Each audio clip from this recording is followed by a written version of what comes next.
So a little Strapology before we go paddling. Just recently put these Yakima racks on them, which are great. They came with these straps. And then I just started thinking like, God, I probably have more use of straps in my life than like maybe anybody because I'm always, and not all straps are the same.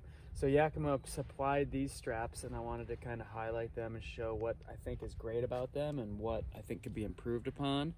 Many years ago, I found a great deal on these nylon webbed Coleman straps. They were branded Coleman for Dick's Sporting Goods back in the day. We'll go through these quickly and show difference. These have buckle protectors that are cloth. And then this is like basically your price point, maybe chain store slash almost a giveaway buckle right here. Now they do a buckle protector, but it's this kind of like pleather that's already come delaminated, and you know it's not sewn on quite as well. And then this strap is narrower, but this is a real crunchy kind of, this is, you're seeing it after a couple years of use, several years of use. I was handling one of these the other day and like the red dye came off on my hands. And it's also just kind of really crunchy in the hands. The buckles are a little bit not quite as significant as something like this that I'm going to get into in a second. These are the Happy Paddlin straps that we use now, and that's much more significant buckle.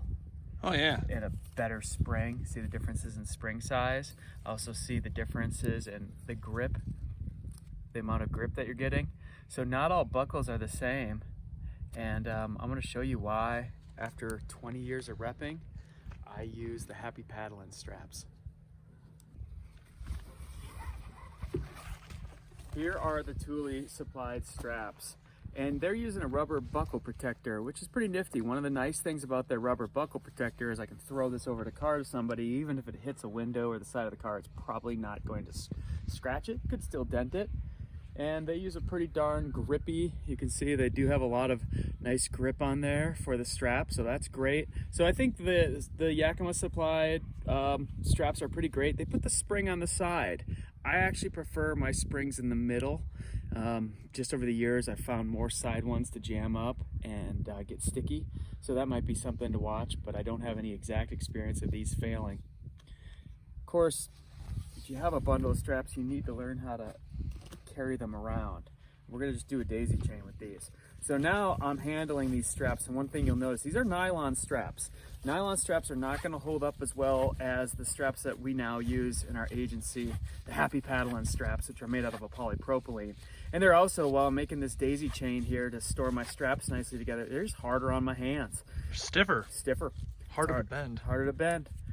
But they did do a good job with these straps. They finished the ends off really well. That's something just over time. You want to make sure to keep an eye on these. You can always recut them and burn them down so that they always enter nice. And also just storing your straps in a daisy chain like this is pretty cool, because then when I want to use them, they're not all bundled together and I can just quickly pull them loose. See it again. That's stiff strap. Stiff strap. These are new straps, right, Nick? Yeah. Yeah. Those didn't come apart nearly as easy as they. No. No, these are some older nylon. Again, I've got these daisy chained together, and you can even see these are kind of a little stiffer and a couple of the knots held up while I was undoing it. One of the problems with these price point buckle protectors, this is just a real thin piece of more nylon, is they bend over each other like this, or your strap can do that on them. So it's another thing I'm going to show you about these straps that we're using. And then of course down here to the total throwaway straps. I mean, this is maybe good for your kid's lunchbox or something, but I'm not so sure about a boat. These ones here, same thing can happen. The strap can twist off the side. These can just pull right off.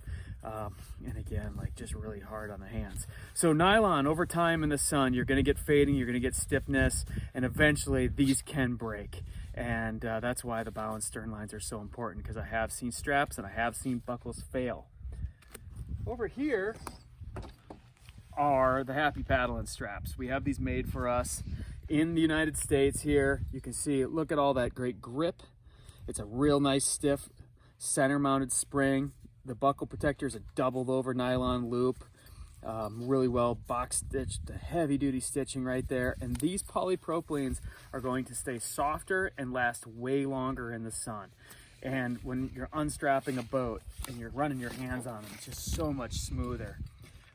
we've actually found out something. These red buckles we've had for a long time, we've noticed that the red buckle protectors actually can fade a little bit. So the ones that we are going to actually feature on our site use a blue, and believe it or not, for some reason the blue does not fade as much. These are 12-foot straps. Nick and I sometimes use 15, but for most consumer purposes, the 12 is absolutely perfect, and then you don't have too much extra to tie over. You can notice they do a really nice job burning that down smooth here. So these are the straps, and we're gonna do a deal here in the comments below on these straps if you want to equip yourself. I mean, besides your paddle, you probably have your hands on straps when you go paddling as much as anything. Like you're strapping in, you're taking them off, you're using these around the campsite, and you know, just to protect your hands, one like starchy old school strap like this can give you that strap burn. So you invest a little bit more in a nicer strap and they're going to last a lot longer and give you confidence going down the road on a windy day that you're not going to lose your boat or break a strap. You won't have to go through so much hand lotion either. Yeah. It's rough going down the road and strap, especially if you're using them every single day. Yeah, man, look at that stitching there compared to the stitching here.